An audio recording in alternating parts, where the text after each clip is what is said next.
Good morning everybody students. Last class में हम लोगों ने देखा था आईएनसी का 41वां अधिवेशन और 41 अधिवेशन कानपुर में, और प्रथम भारतीय महिला अध्यक्ष बनी थी सरोजिनी नायडू। और सरोजिनी नायडू की हमने विशेषता देख लिए थे। सरोजिनी नायडू का पुस्तक भी हम लोगों ने पढ़ लिए थे। ये इम्पोर्टेंट है, सरोजिनी नायडू का पर्सनालिटी। हम लोगों ने 41 अधिवेशन देख ली। अब इसके बाद नेक्स्ट अधिवेशन देखते हैं।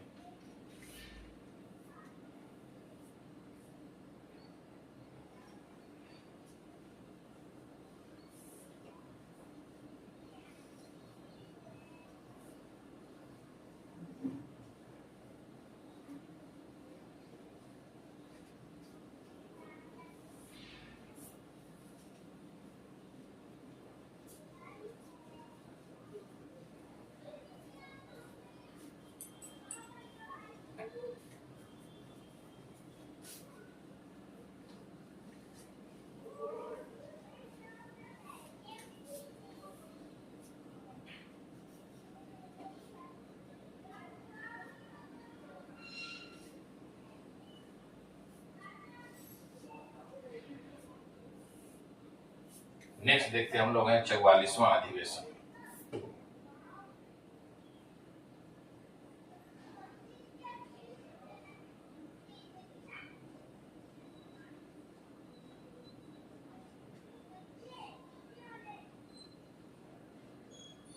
दिसंबर 1928। कहाँ? कलकत्ता, बंगाल में।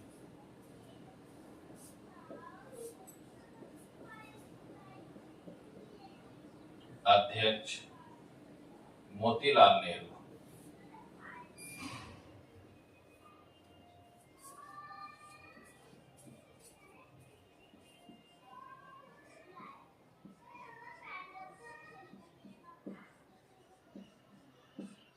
और मोतीलाल की पर्सनालिटी इंपॉर्टेंट है। एक पर्सनालिटी के विषय में मैंने बता दिए।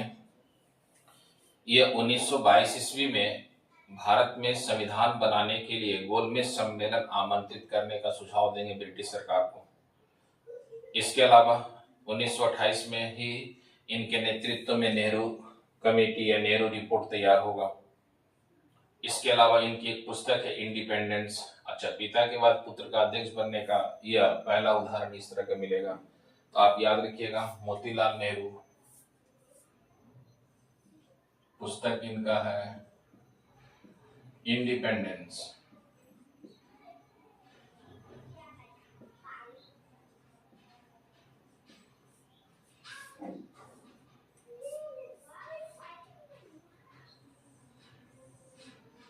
और सबसे पहले यह 1922 ईस्वी में गोलमेज सम्मेलन दिल्ली में आमंत्रित करने का सुझाव देंगे।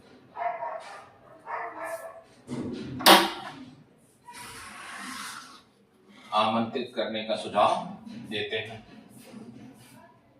इनकी पर्सनालिटी जो एक दो इंपॉर्टेंट यहाँ लिखते हैं। 1922 ईस्वी में दिल्ली में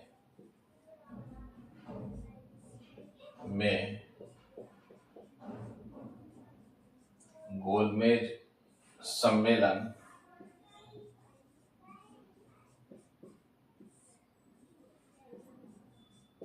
आमंत्रित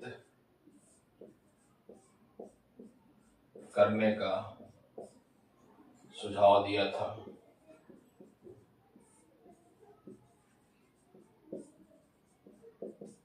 इसके अलावा एक पॉइंट में सीआर दास के साथ लिखा चुके हैं कि 1 जनवरी 1923 में अखिल भारतीय स्वराज्य दल बनाया जाएगा, जिसका नेतृत्व ये भी करेंगे।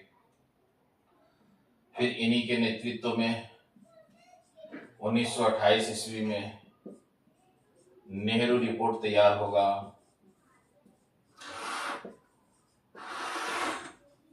नेहरू रिपोर्ट तैयार हुआ था।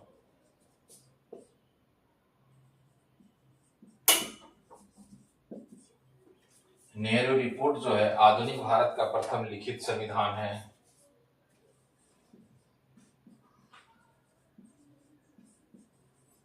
रिपोर्ट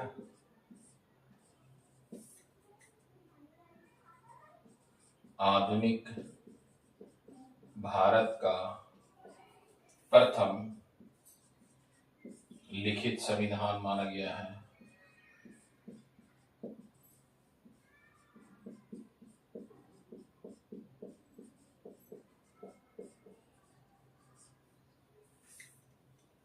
नेहरू रिपोर्ट में, नेहरू रिपोर्ट को ब्लूप्रिंट के नाम से भी जानते हैं।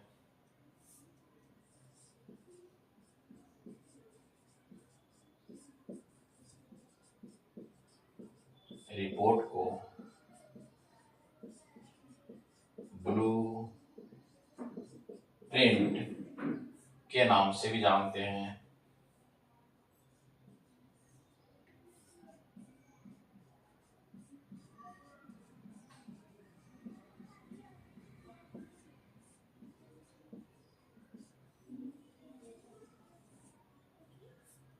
तो यह नेहरू रिपोर्ट के संबंध में है। नेहरू रिपोर्ट की और भी विशेषताएं हैं, जैसे यह इसका प्रावधान जो इम्पोर्टेंट है, भारत में संघीय शासन व्यवस्था लागू करने का सुझाव देगा। इसके अलावा भारत में नागरिकों को मूल अधिकार देने की बात किया जाएगा। फिर सिंध प्रांत को बंबई से अलग करने की मांग रखा जाएगा इसी में, और अल्पसंख्यकों को सुरक्षा की बात की जाएगी। तो ये 4 पॉइंट है जो नेहरू रिपोर्ट के संबंध में कहा गया है। तो आप इसे याद रखेंगे कि मोतीलाल नेहरू का पर्सनालिटी इंपॉर्टेंट है, और यह इनका एक पुस्तक भी है, आप इसे याद रखेंगे। इंडिपेंडेंस, और 1928 में कलकत्ता में अधिवेशन होगा और अध्यक्षता करेंगे मोतीलाल नेहरू। इसके बाद 45वां अधिवेशन,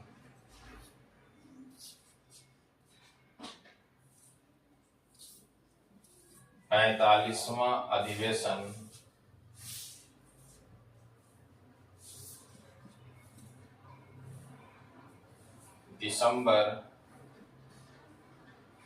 1929 और 30, 2 वर्ष का एक अधिवेशन होगा। यह 2 वर्ष का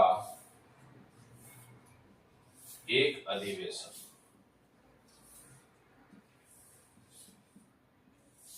दिसंबर 1929 ईस्वी में हुआ था।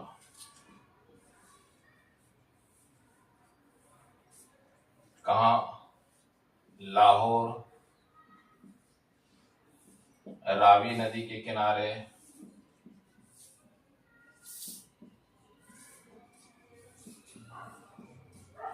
चेयरमैन अध्यक्ष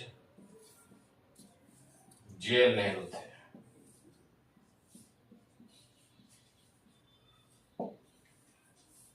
तो आप इसे याद रखिएगा, 45वां अधिवेशन। और यह 45वां अधिवेशन जो है दिसंबर 1929-30 में, 2 वर्ष का एक अधिवेशन दिसंबर 1929 में हुआ था। लाहौर, रावी नदी के किनारे, अध्यक्ष थे जे नेहरू, और इस अधिवेशन में ही पूर्ण स्वराज की मांग रखा गया था।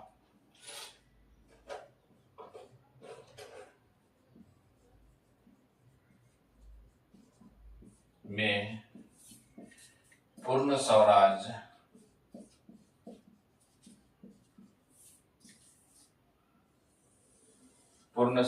की मांग रखी गई थी।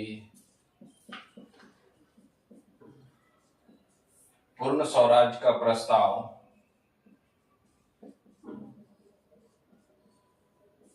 पूर्ण स्वराज्य का प्रस्ताव जे.एल. नेहरू के द्वारा तैयार किया गया था।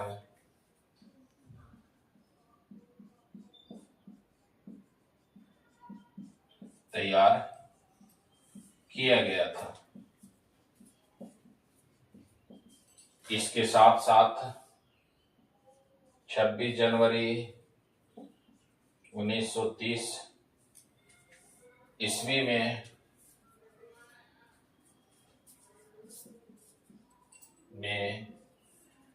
रावी नदी के किनारे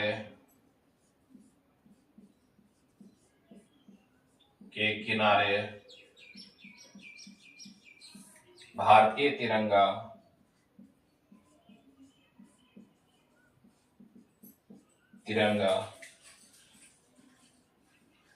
सर्वप्रथम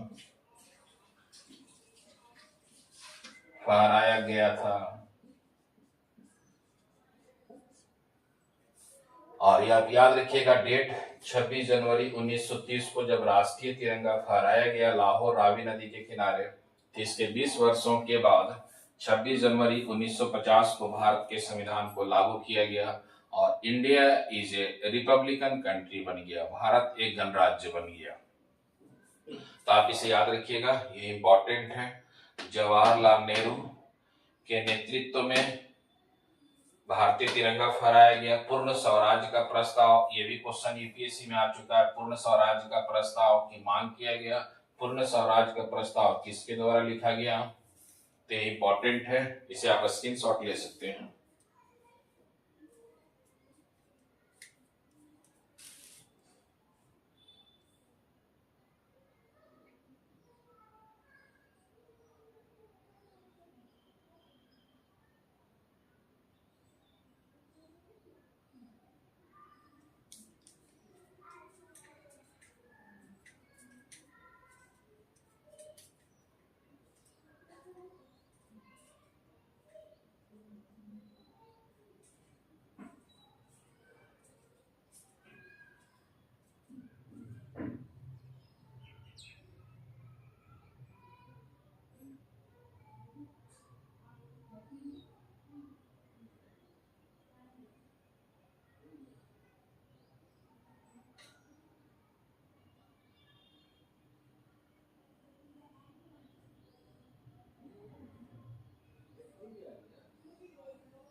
तो यह हम लोगों ने देखे क्या 45वां अधिवेशन देखे। अब इसके बाद जो है नेक्स्ट 46वां अधिवेशन, अब 30 में अधिवेशन नहीं होगा, 29 में ही हो गया अधिवेशन।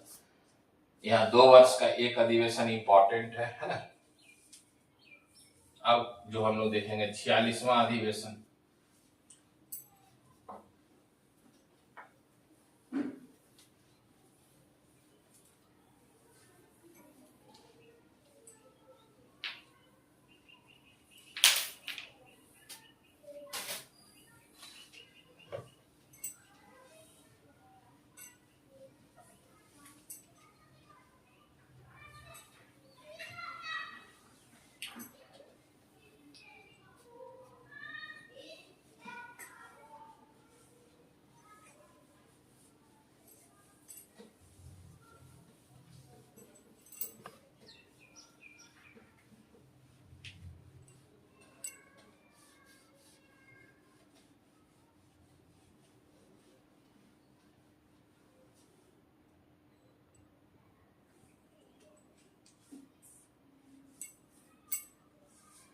छियालीसवां अधिवेशन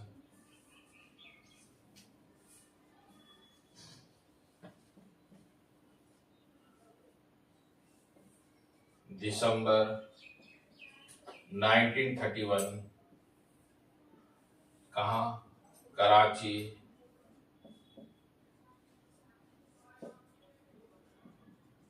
पाकिस्तान, सिंधु नदी के किनारे।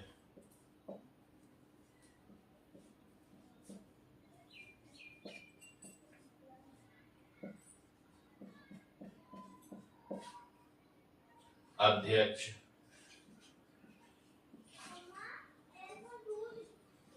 सरदार वल्लभ भाई पटेल।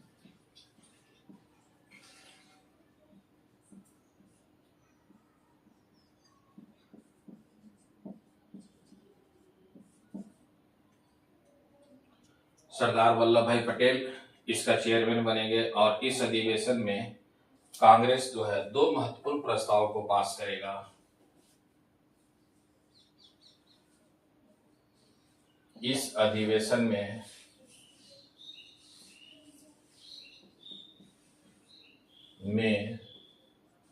कांग्रेस 2 महत्वपूर्ण प्रस्ताव पास किया।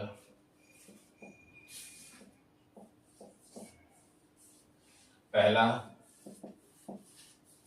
भारत में नागरिकों को मौलिक अधिकार देने की मांग की गई है। नागरिकों को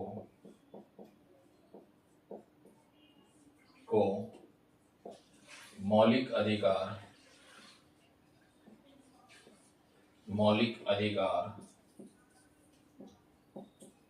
या मूल अधिकार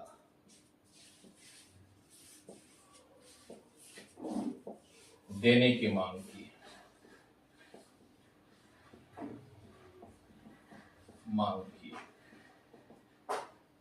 पहला। दूसरा, भारत से सामंती व्यवस्था या जमींदारी व्यवस्था को समाप्त करने की मांग की। भारत से सामंती व्यवस्था या जमींदारी व्यवस्था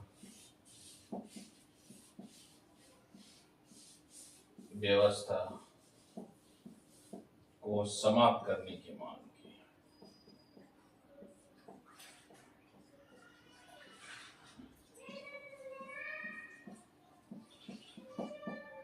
की। तो 2 मुख्य प्रावधान था जो सबसे इंपॉर्टेंट था। यह 46वां अधिवेशन दिसंबर 1931 को होगा कराची में। पाकिस्तान सिंधु नदी के किनारे अध्यक्ष सरदार वल्लभ भाई पटेल रहेंगे। अब सरदार वल्लभ भाई पटेल की कुछ पर्सनालिटी है जो अक्सर एग्जाम में क्वेश्चन पूछा जाता है। जैसे सरदार की उपाधि 1928 में बारदोली सत्याग्रह के दौरान दिया गया था। सत्याग्रह बारदोली की महिलाओं ने सरदार की उपाधि प्रदान की थी। तो अलग से पॉइंट नोट करते हैं सरदार वल्लभ भाई पटेल का व्यक्तित्व।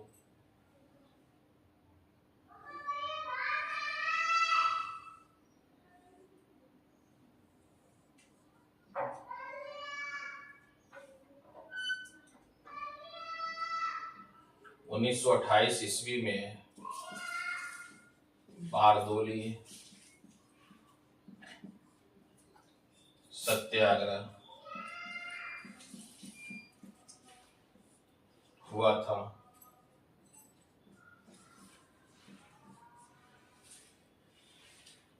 यह आंदोलन कपास के टैक्स में बढ़ोतरी से संबंधित था।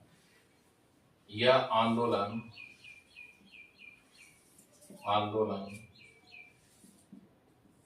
ब्रिटिश सरकार के विरुद्ध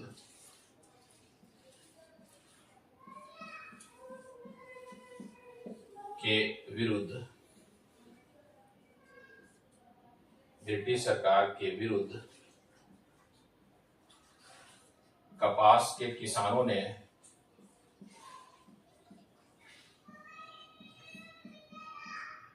ने कर में बढ़ोतरी के कारण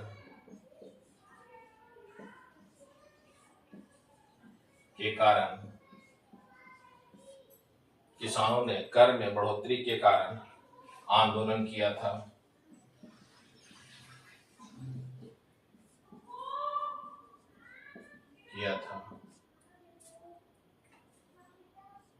बारदोली के महिलाओं ने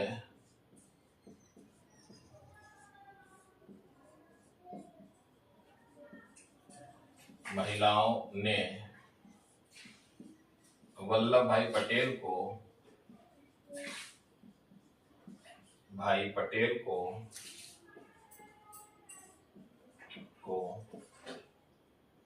सरदार की उपाधि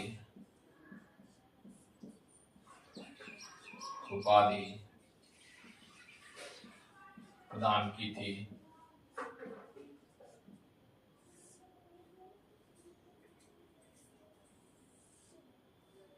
इसके अलावा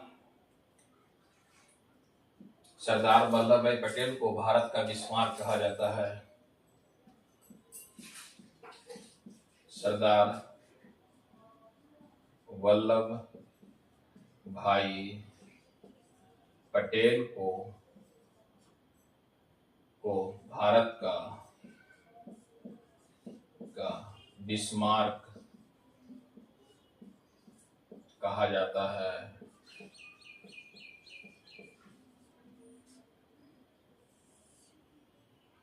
भारत का बिस्मार्क क्योंकि भारत के एकीकरण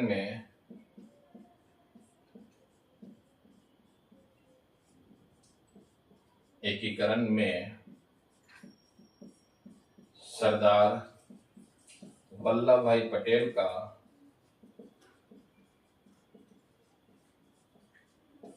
का महत्वपूर्ण योगदान था।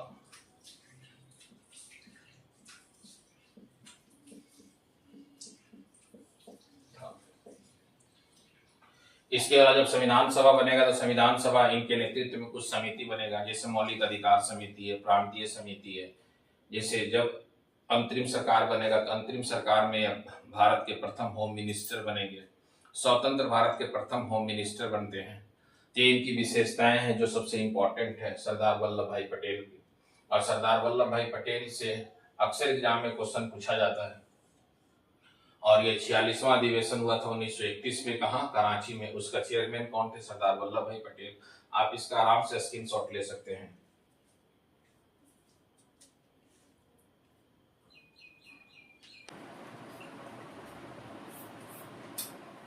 तो हम लोगों ने देख रहे थे कि 46वां अधिवेशन, और 46वां अधिवेशन कब हुआ? 1931 को हुआ है कराची। और सिंधु नदी के किनारे अध्यक्ष सरदार वल्लभ भाई पटेल। और सरदार वल्लभ भाई पटेल की हम लोगों ने विशेषताएं देख ली जो सबसे इंपॉर्टेंट है।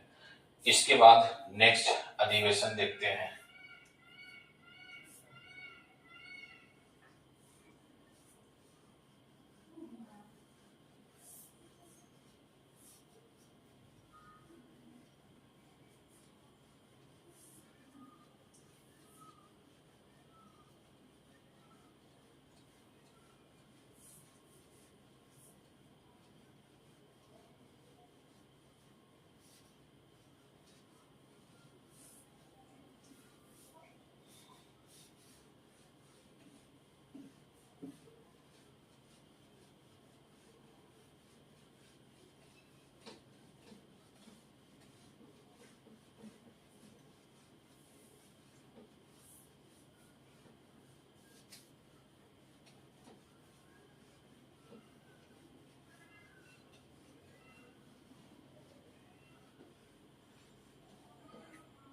नेक्स्ट देखते हैं हम लोग है 49वां अधिवेशन।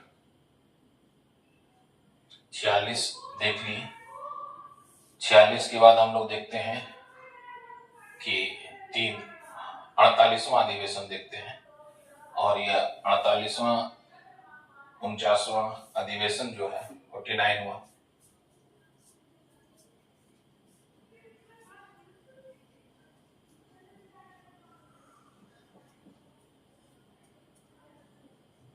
बम्बई महाराष्ट्र में। Chairman doctor Rajendra Prasad.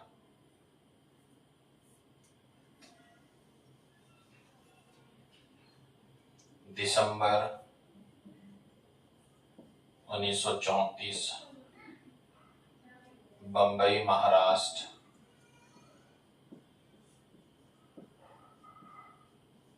Chairman अध्यक्ष डॉक्टर राजेंद्र प्रसाद।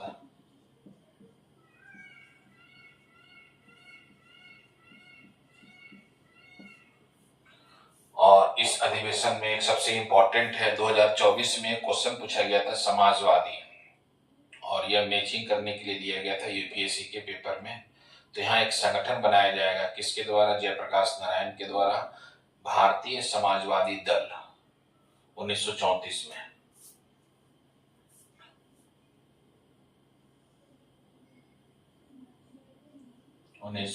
ईस्वी में जयप्रकाश नारायण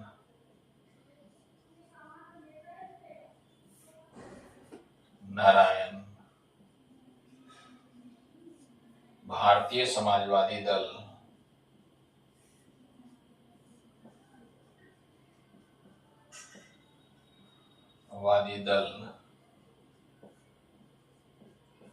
का गठन किया था।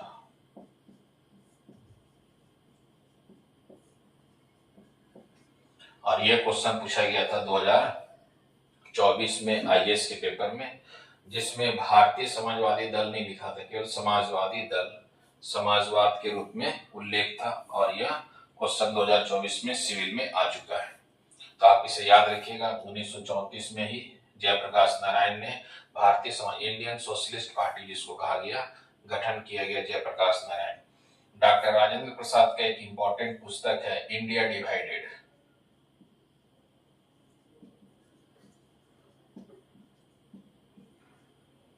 इंडिया डिवाइडेड इनका महत्वपूर्ण पुस्तक है। इसके अलावा जयप्रकाश नारायण का भी यहाँ 2 पुस्तक है, एक प्रिजन डायरी,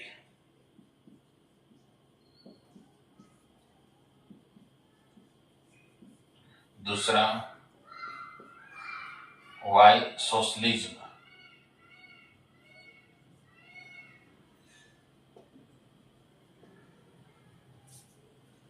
ये दोनों पुस्तक है जयप्रकाश नारायण का। तो आप इसे 2 पुस्तक याद रखिएगा। अभी और भी जयप्रकाश नारायण की पर्सनालिटी आएगा तो आगे हम लोग चर्चा करेंगे। डॉक्टर राजेंद्र प्रसाद की पर्सनालिटी इंपॉर्टेंट है, क्यों? क्योंकि जब खास करके देश आजाद होगा और संविधान सभा बनाया जाएगा तो इसके परमानेंट संविधान सभा के अध्यक्ष बनेंगे, और अनपरमानेंट जो बनते हुए डॉक्टर सचिदानंद सिन्हा बनते हैं, फिर भारत के राष्ट्रपति बनेंगे।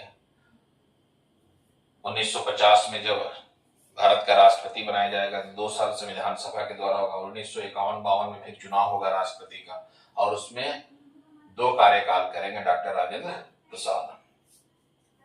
तो ये इंपॉर्टेंट है, ये क्वेश्चन पूछा जाता है। हम लोगों ने 49वां अधिवेशन देख लिए। नेक्स्ट जो है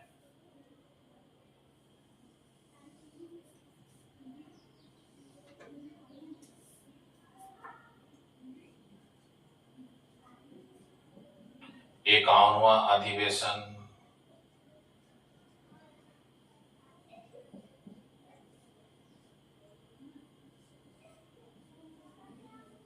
दिसंबर 1936, लखनऊ, उत्तर प्रदेश। अध्यक्ष जवाहरलाल नेहरू।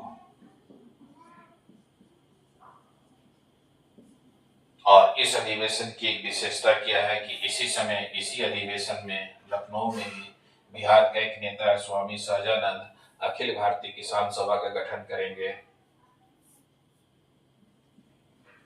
1936 ईस्वी में लखनऊ, उत्तर प्रदेश में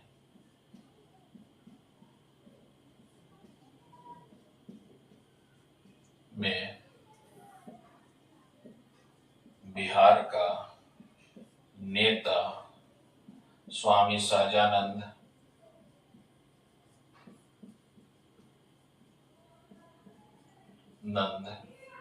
अखिल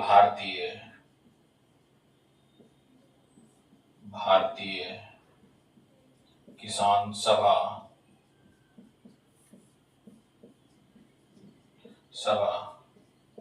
का गठन किया।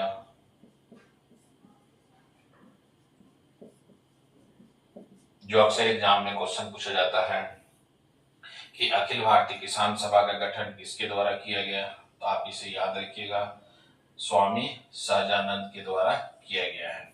और कब किया गया, 1936 में किया गया था।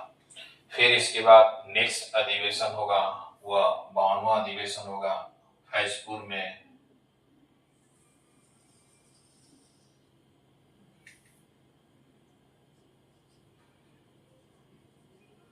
52वां अधिवेशन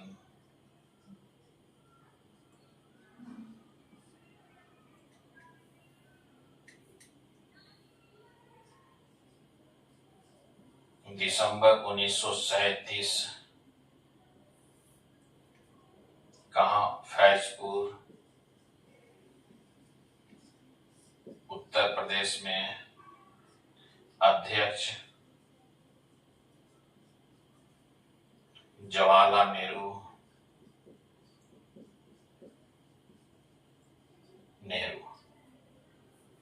और पहली बार यह गांव में सम्मेलन किया गया था। पहली बार INC का सम्मेलन गांव में आयोजित किया गया था।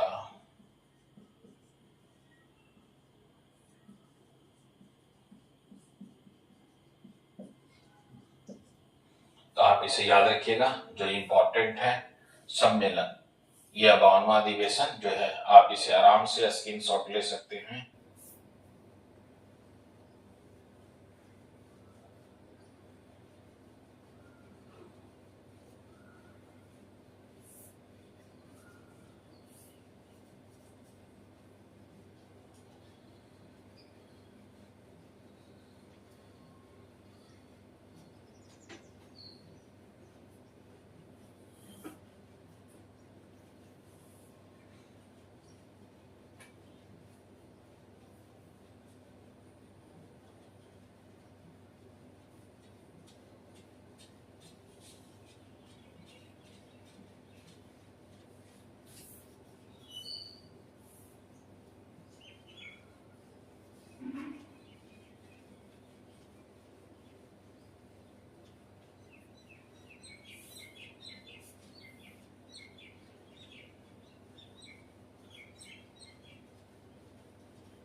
हम लोगों ने देखे कि अभी 1939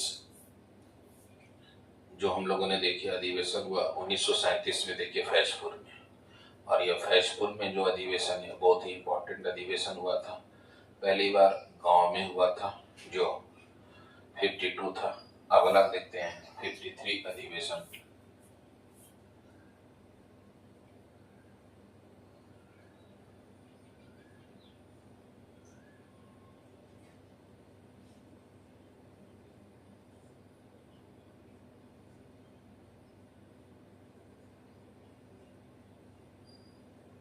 दिसंबर 1929 ईस्वी में कहाँ हुआ, हरिपुरा में। हरिपुरा कहाँ पड़ता है, गुजरात में। अध्यक्ष कौन थे,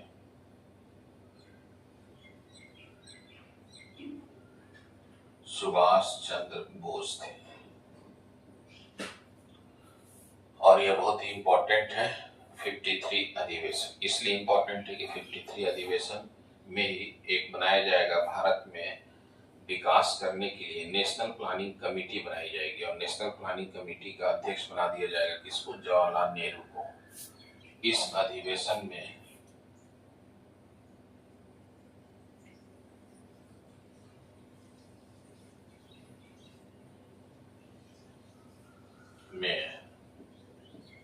नेशनल प्लानिंग कमेटी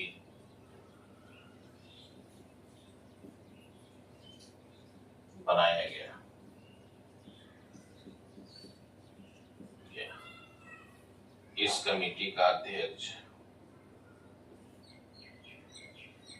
इस समिति का अध्यक्ष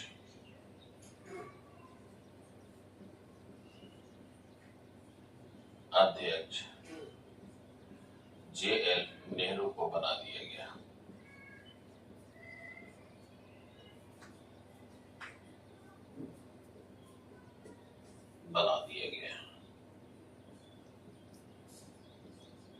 इसलिए ये इम्पोर्टेंट अधिवेशन है। और सुभाष चंद्र बोस जो है इसके अध्यक्षता किए थे। सुभाष चंद्र बोस की पर्सनालिटी हम लोग अलग से पढ़ेंगे। सुभाष चंद्र बोस का इम्पोर्टेंट पर्सनालिटी है। इन्हीं के द्वारा आजाद हिंद फौज है, आजाद हिंद फौज का गठन किया जाएगा सिंगापुर में। तो उसकी पर्सनालिटी हम लोग अलग से पढ़ेंगे जो इससे जुड़ा हुआ है। नेक्स्ट 54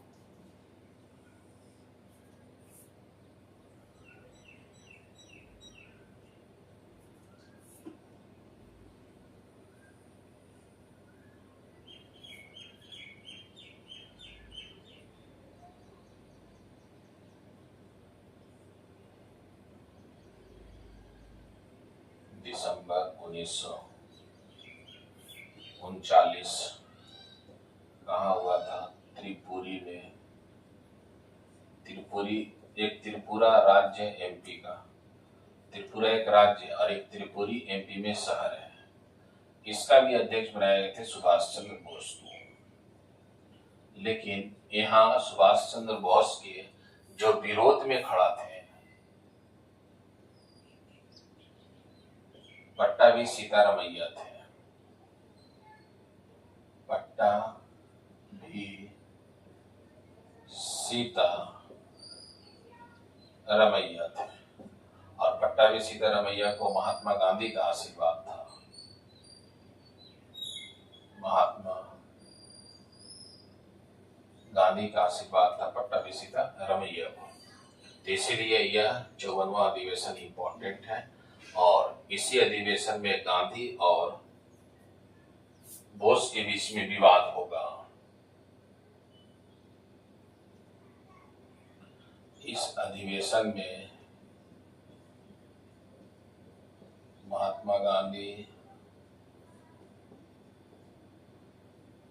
एवं सुभाष चंद्र बोस के बीच विवाद होगा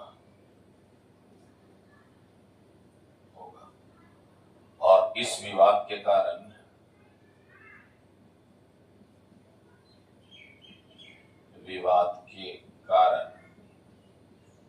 सुभाष चंद्र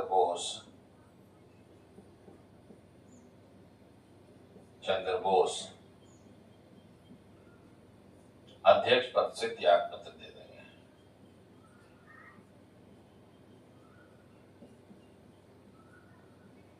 त्याग पत्र दे दिए। इनके स्थान पर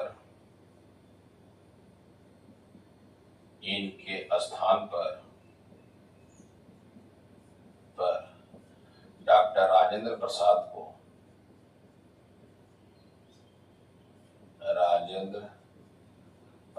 को अध्यक्ष बनाया गया था।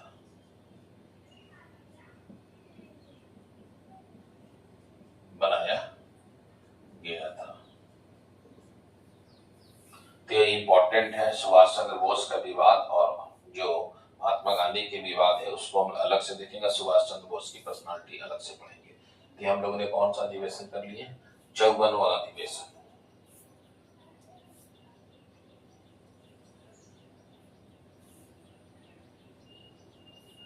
अगला जो होगा वो 55वां अधिवेशन होगा।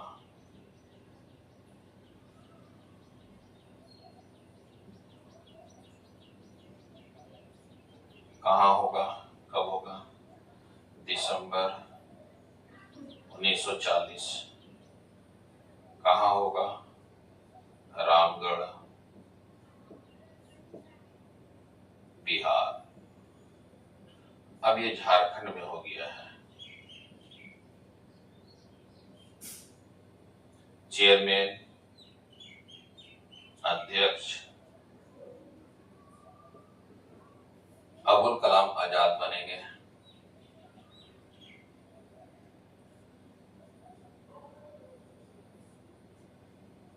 आजाद।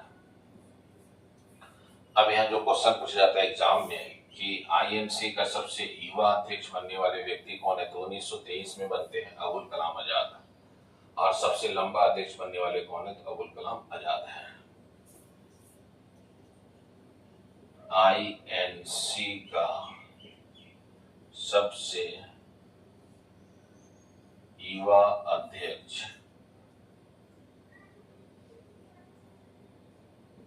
अबुल कलाम आजाद बने थे।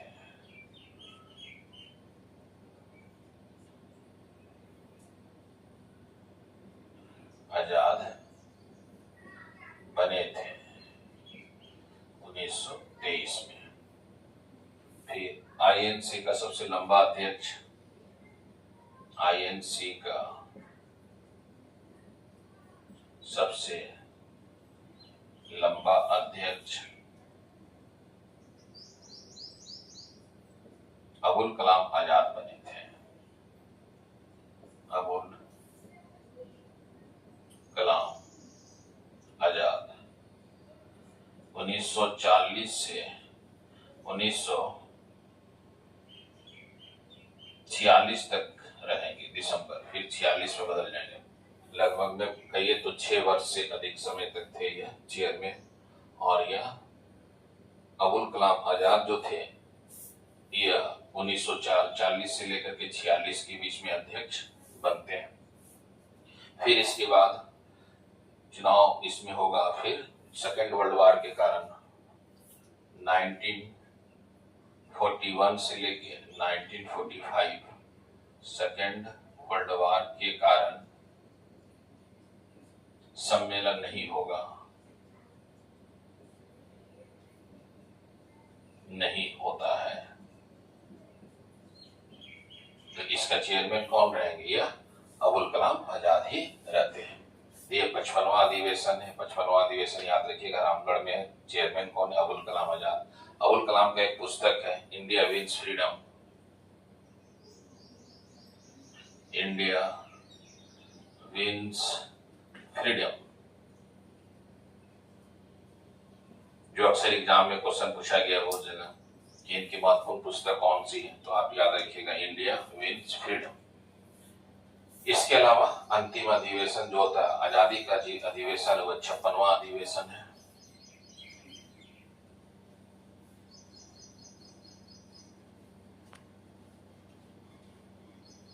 आजादी का अधिवेशन जो है वह 56वां अधिवेशन है।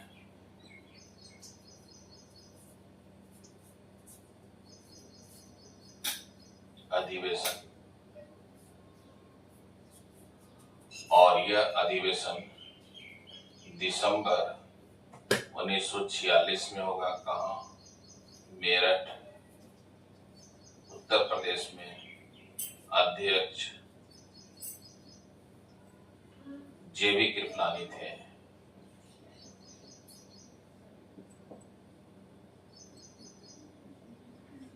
जेबी कृपलानी थे अध्यक्ष। जब भारत स्वतंत्र हुआ, जब भारत स्वतंत्र हुआ उस समय आईएनसी का अध्यक्ष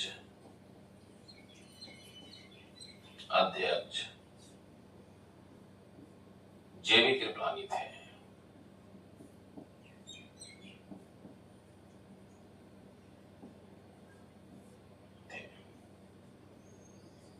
इसके बाद 1947 में कोई भी अधिवेशन नहीं होगा। आजादी के बाद फिर 15 अगस्त 1947 में जब देश आजाद होगा तो फिर एक विशेष अधिवेशन किया जाएगा अक्टूबर 1947 में।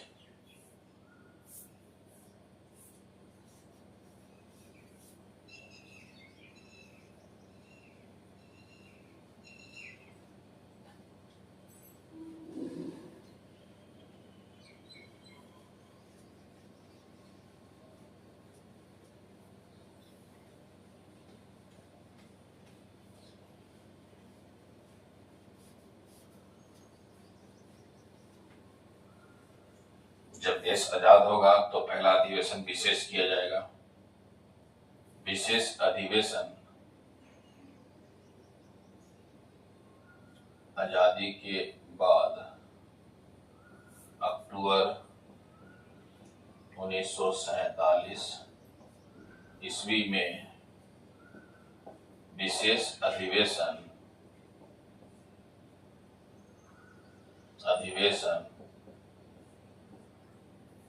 अक्टूबर 1947 में विशेष अधिवेशन दिल्ली में आयोजित किया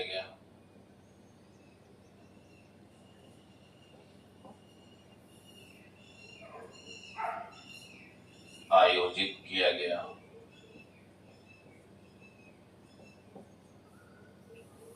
और इसका चेयरमैन,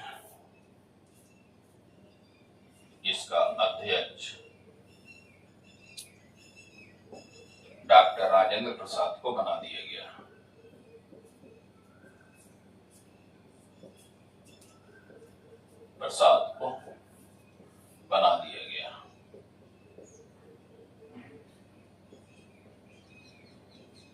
फिर इसके बाद 56वां अधिवेशन के बाद फिर एक 57वां अधिवेशन होगा। 57 अधिवेशन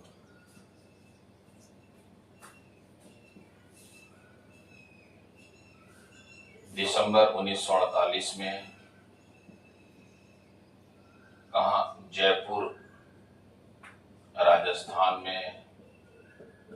चेयरमैन पट्टाभी सीतारमैया होंगे। पट्टाभी सीतारमैया।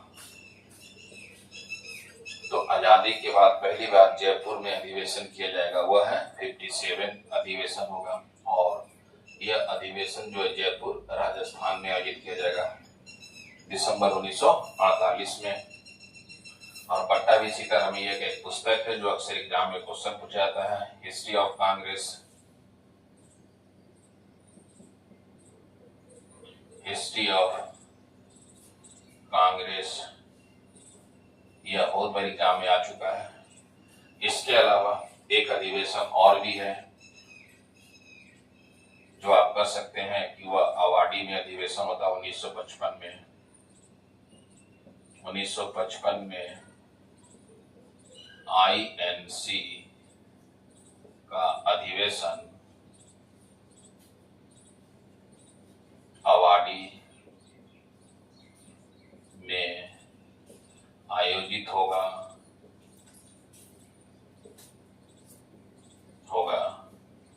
और इसका अध्यक्ष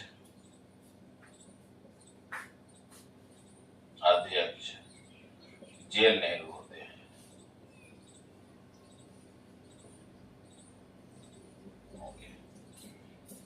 तो यह INC के संबंध में बात तो अधिवेशन था और ये सभी अधिवेशन हम लोगों ने देख लिए। 1 से लेकर के 85 से लेकर के हम लोगों ने 1947 तक 1947 तक देखे। और 1948 में जो है 57 नंबर का अधिवेशन था। आजादी का आप याद रखिएगा वो 56 नंबर का है, इसीलिए इंपॉर्टेंट है यह क्वेश्चन। INC से हमेशा पूछा जाता है, फैक्चुअल क्वेश्चन आएगा तो आप यहाँ याद रखिएगा। कुछ इसमें पर्सनालिटी है तो पर्सनालिटी के विषय में अलग से डिस्कस कर देंगे। जैसे गरम दल के 4 नेता हैं, उनकी पर्सनालिटी है। इसके अलावा भी सुभाष चंद्र बोस की पर्सनालिटी है, फिर जवाहरलाल नेहरू की है, महात्मा गांधी की है। तो पर्सनालिटी अलग से डिस्कस करेंगे। और ये INC का टॉपिक जो था वह एक तो कंसेप्चुअल पार्ट मेंस का और प्री का दोनों ही हो चुका है। और दोनों आप देख सकते हैं और इसे आप अपनी कॉपी पर नोट भी कर सकते हैं। इसे बार बार आप पढ़ेंगे तो अधिवेशन यहीं से क्वेश्चन पूछा जाएगा एग्जाम में। इससे बाहर कोई भी एग्जाम में क्वेश्चन नहीं पूछा जाएगा, चाहे वो आप सिविल का पेपर कोई भी दीजिए, चाहे आप PCSC कोई ऑब्जेक्टिव पेपर दें, चाहे SSC का ही पेपर क्यों ना हो, इसके बाहर पेपर नहीं पूछा जाएगा। All the best. जय हिंद, जय भारत।